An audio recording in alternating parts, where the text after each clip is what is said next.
Motivé, motivé, il faut rester motivé. Motivé, motivé, il faut se motiver. Motivé, motivé, soyons motivés. Motivé, motivé, motivé, motivé. Ici, chacun sait ce qu'il veut, ce qu'il fait quand il passe.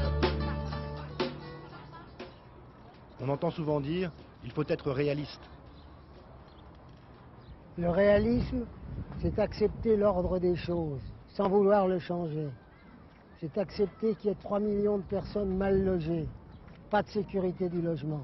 C'est accepter qu'il y ait 2,5 millions de chômeurs, pas de sécurité du travail. C'est accepter qu'il y ait des milliers de licenciements, pas de sécurité de l'emploi. C'est accepter qu'il y ait 4 millions de personnes au-dessous du seuil de pauvreté dans notre pays. C'est cela la véritable insécurité, qui est l'insécurité du lendemain, l'insécurité de l'avenir. Je crois que c'est ça, c'est l'angoisse quotidienne pour des millions de personnes aujourd'hui, qu'on la trouille du lendemain. Et la caricature, c'est nous, des millions de jeunes aujourd'hui, qui cherchons un emploi, alors qu'on propose à nos parents de travailler un peu plus et qu'on n'est même pas capable de leur garantir un revenu décent. Parce que ce qu'on essaie de nous faire croire là, sur le système des retraites, c'est que ce serait d'abord un problème démographique. Alors qu'on sait tous que c'est d'abord un problème de proportion entre ceux qui travaillent et ceux qui ne travaillent plus. Et on ne le dira jamais assez, mais il n'y aurait pas 2,5 millions de chômeurs aujourd'hui, on ne se poserait même pas le problème des retraites. Tout simplement parce qu'il y aurait 2,5 millions de cotisants en plus. Et toutes les propositions de fonds de pension ou de capitalisation, c'est l'insécurité la plus totale. C'est le contraire de la solidarité entre les générations. Parce que d'abord, c'est le chacun pour soi, et puis c'est jouer au casino de la bourse son propre avenir. Parce qu'on va confier l'argent des cotisations sociales de millions de personnes à quelques assureurs, à quelques banquiers, qui n'ont qu'un seul réalisme en tête, celui de réaliser du bénéfice. Les retraites, en somme, c'est les retraites par participation qui consistent à utiliser une administration publique pour les gérer.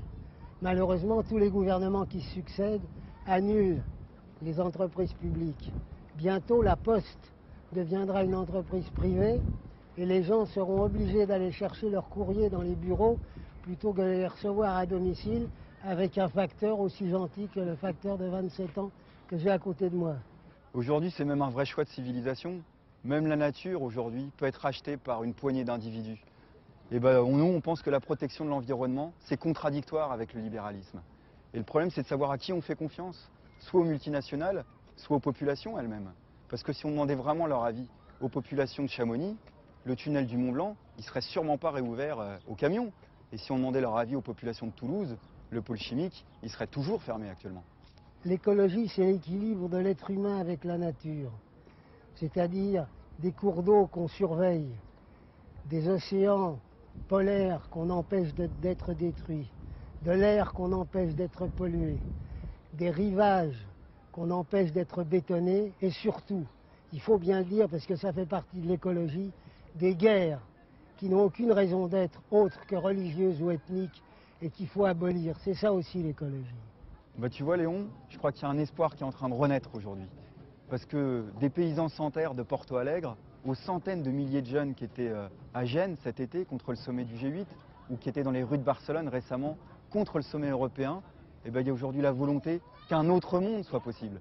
Quand on voit qu'il y a quelques multinationales pharmaceutiques qui imposent un monopole carrément indécent sur l'accès à des soins pour des maladies telles que le sida, il y a aujourd'hui une nouvelle génération qui veut que les multinationales arrêtent de faire la loi sur cette planète. Un autre monde est possible. La prise de conscience a lieu. On peut changer l'ordre des choses. Ceci n'est pas un rêve. Car comme disait Baudelaire, pour ma part, je quitterai sans regret un monde dans lequel l'action ne serait pas la sœur du rêve.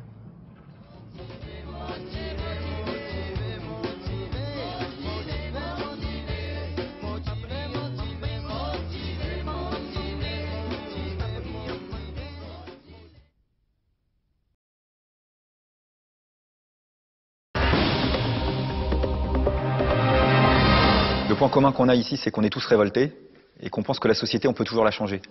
Et l'autre point commun qu'on a, c'est que depuis 5 ans, on se mobilise les uns et les autres pour développer des bagarres et des résistances face à la droite. Donc c'est pour ça qu'on s'est rassemblés et qu'on va essayer de redonner la parole aux uns et aux autres, à la fois sur ce qu'ils ont fait et puis sur ce qui reste à faire, quoi.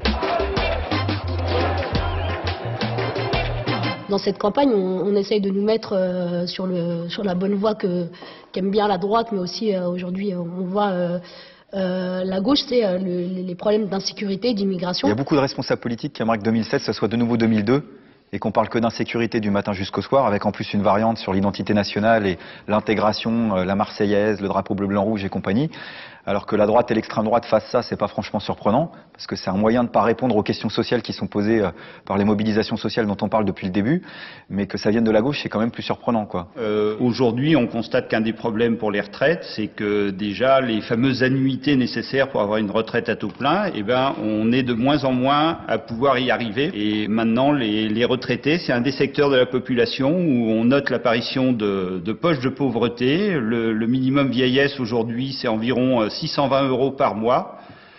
Donc c'est très faible et je crois que la revendication d'une revalorisation de 300 € pour tous ces revenus, c'est vraiment quelque chose qui est très nécessaire. Dans une grande entreprise comme la nôtre, qui est le 4e constructeur mondial de véhicules, on a des gens qui travaillent par intermittence, puisqu'on a eu l'exemple de Sandouville avec des gens qui ont eu 70 jours de chômage, et qui fait qu'aujourd'hui, effectivement, ces gens-là ont un problème aussi de logement, puisque beaucoup de jeunes avaient pris leur logement et leur indépendance, qui avaient été embauchés chez Renault, qui aujourd'hui sont obligés de retourner chez leurs parents, avec des salaires de misère, puisqu'ils ont perdu en moyenne plus de 2000 € sur l'année dernière. Sur les conditions de travail, c'est vrai pour les plus anciens, mais c'est vrai aussi pour les plus jeunes.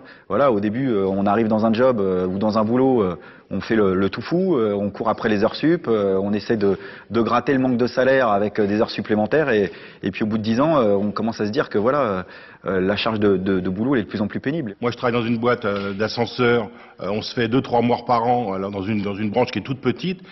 Pourquoi ? Parce que les conditions de travail sont terriblement dégradées, notamment pression sur le travail. La sécurité au travail, c'est 2 morts par accident de travail par jour, 8 morts par l'amiante par jour.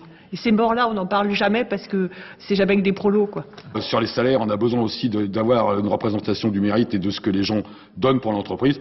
Et si vous voulez encore faire de l'ironie, 1500 € brut dans 5 ans, moi ça me va pas, quoi. Nous, on n'a pas un point de vue pleurnichard sur la société, on demande simplement notre dû, le respect auquel on a droit, puisque c'est 90% de la population qui fabrique des biens, des richesses, des services, et qu'on voit finalement jamais la couleur. Aujourd'hui, moi j'habite la banlieue parisienne, quoi. Les logements, ils ont augmenté quasiment de 50% en 10 ans.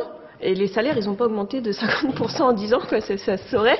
Et je crois que le problème du logement, c'est aujourd'hui un problème fondamental. Et quand on est dans une société où il y a des centaines de milliers de logements vacants, et que par ailleurs, on a des gens qui dorment dans la rue, il y a quand même un truc qui tourne pas rond, quoi. Tout ce que vous racontez là, nous, c'est notre avenir. Le CPE, ça a été la goutte d'eau qui a fait déborder le vase. En plus de tout ça, on nous proposait de nous jeter à n'importe quel moment comme un simple Kleenex, quoi. Nous, on pense que, il y a un certain nombre de mesures qui, pour les jeunes, permettraient d'améliorer notre situation quotidienne, que ce soit une allocation d'autonomie pour tous les jeunes, qui permettrait justement qu'on soit pas obligé de taffer en plus d'aller en cours. Moi, je travaille 17h30 par semaine en plus de mes 25 heures de cours. Au bout d'un moment, voilà, quoi. La semaine, ça devient compliqué. Il faut effectivement des revenus plus importants pour vivre mieux, mais quelque part, effectivement, on parle beaucoup de la petite enfance ou le 4e âge, etc. C'est-à-dire un certain nombre de services publics à développer ou à reconquérir. Il faut vraiment prendre le service public comme une garantie minimum, mais garantie quand même qu'effectivement, on a tous accès, quels que soient les territoires, quels que soient les âges, quelles que soient les professions, au moins au bien commun. On s'est encore bagarré dans mon hôpital récemment dans le service de psychiatrie parce qu'ils voulaient supprimer encore 6 postes. Et on s'aperçoit que tous les pans qui sont intéressants vont au privé. Et puis dans le public, on garde bien sûr toutes les contraintes, tout ce qui est l'accueil 24 heures sur 24, toutes les urgences.